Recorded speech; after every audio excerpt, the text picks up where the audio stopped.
दोस्तों, क्या आप यकीन करेंगे कि आज के भारत में एक अकेली माँ, एक शहीद की विधवा अपने बच्चे को बचाने के लिए गिरफ्तार हो गई।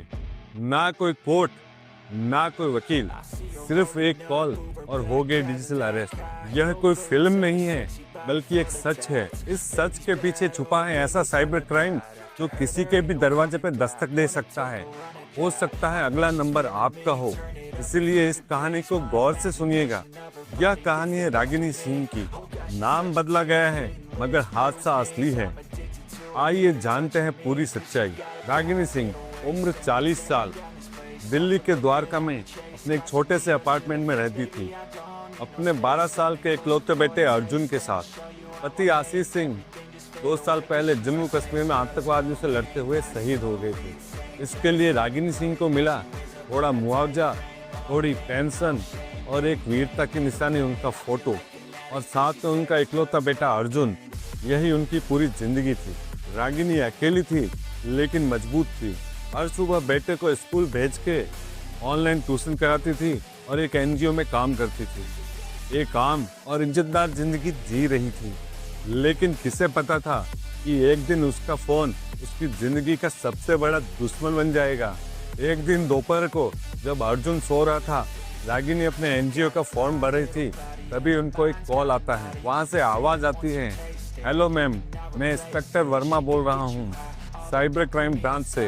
You are under digital surveillance. Ragini ये बात सुन के चौंक गई, लेकिन वहाँ से और कड़क की आवाज आई, जैसे कोई सही का पुलिस इंस्पेक्टर हो। फोन पर बताया कि आपका आधार कार्ड एक ड्रग रैकेट में यूज हुआ है, आपके खातों में लाखों रुपए का लेन देन हुआ है, आपके नाम पर 3 अलग अलग बैंक अकाउंट हैं जिसमें ड्रग रैकेट का पैसा आया है। रागिनी थोड़ी परेशान हो गई। उसने कहा, सर ये आप क्या कह रहे हैं, मैंने ऐसा कुछ नहीं किया है। जवाब आया, हम जानते हैं, हमको लगता है कि आपको फंसाया गया है, इसलिए आपको बचाने के लिए ही कॉल किया है। अब रागिनी डर चुकी थी। वो डर के फोन काटने वाली थी, लेकिन वहां से आवाज आई, आपका डिजिटल अरेस्ट शुरू हो गया है। अगले 24 घंटों तक आप किसी से भी बात नहीं कर सकती। आप हमारी निगरानी में रहेगी। अगर किसी से बात की तो आप पर कानूनी कार्रवाई होगी। अब शुरू हुआ रागिनी का मेंटल टॉर्चर। रागिनी को एक लिंक भेजा गया और कहा गया कि इस पर क्लिक करो और एक वीडियो कॉल अटेंड करो, जिसमें आपको अपनी सफाई देने का पूरा मौका दिया जाएगा। रागिनी ने जैसे ही वो कॉल अटेंड किया, उस पर 3 लोग बैठे हुए थे। एक नकली इंस्पेक्टर, एक साइबर क्राइम का आदमी और एक नकली सीबीआई ऑफिसर, जो कि एक महिला थी। उनके पास रागिनी का पैन कार्ड, आधार कार्ड और बैंक अकाउंट के सारे डिटेल भी थे। डर और घबराहट के मारे रागिनी ने पूछा कि अपने को निर्दोष साबित करने के लिए अब मुझे क्या करना पड़ेगा। जवाब मिला कि हम आपके सारे बैंक अकाउंट की रियल टाइम मॉनिटरिंग करेंगे। आप अपने सारे पैसे हमारे बताए हुए अकाउंट में ट्रांसफर कर दीजिए। जैसे ही जांच खत्म होगी, सारे पैसे आपको वापस कर दिए जाएंगे।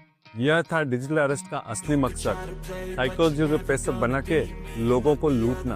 अर्जुन, जो कि रागिनी का बेटा था, और सिर्फ 12 साल का था, लेकिन आजकल की पीढ़ी के बच्चे बहुत ही समझदार होते हैं। उसने अपनी माँ को ऐसे परेशान और रोते हुए देखा तो उसका माथा भी ठनका।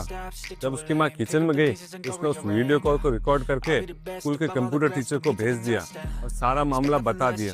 टीचर ने तुरंत समझाया कि ये हो ना हो साइबर स्कैमर हैं, तो कोई भी पैसे कृपया ट्रांसफर ना करें। टीचर ने तुरंत दिल्ली साइबर सेल को रिपोर्ट कर दिया।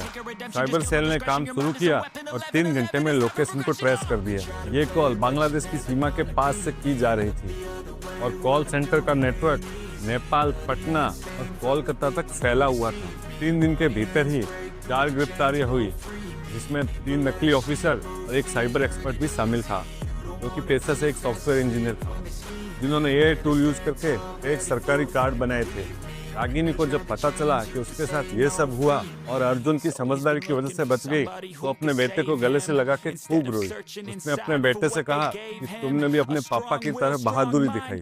एनजीओ में काम करती हैं, लेकिन अब साइबर अपराधों से जागरूक करने का काम भी वो करती हैं। हर स्कूल में, हर महिला ग्रुप में जाकर बताती है कि कोई भी पुलिस वाला फोन करके आपको अरेस्ट नहीं कर सकता है। डिजिटल अरेस्ट एक छलावा है, सच में ऐसा कुछ भी नहीं होता है। इसलिए आप भी सावधान रहे। अगर आप या आपके जानने वाले किसी ऐसी कॉल का शिकार बने तो तुरंत कॉल रिकॉर्ड करें, पुलिस को रिपोर्ट करें। किसी से छुपाए नहीं, जितना आप छुपाओगे उतना ही स्कैमर ताकतवर होगा। और हाँ, वीडियो अच्छा लगे तो शेयर जरूर करें, लेकिन जैसे लोगों के खून पसीने की कमाई लूटने से बच जाए। जय हिंद।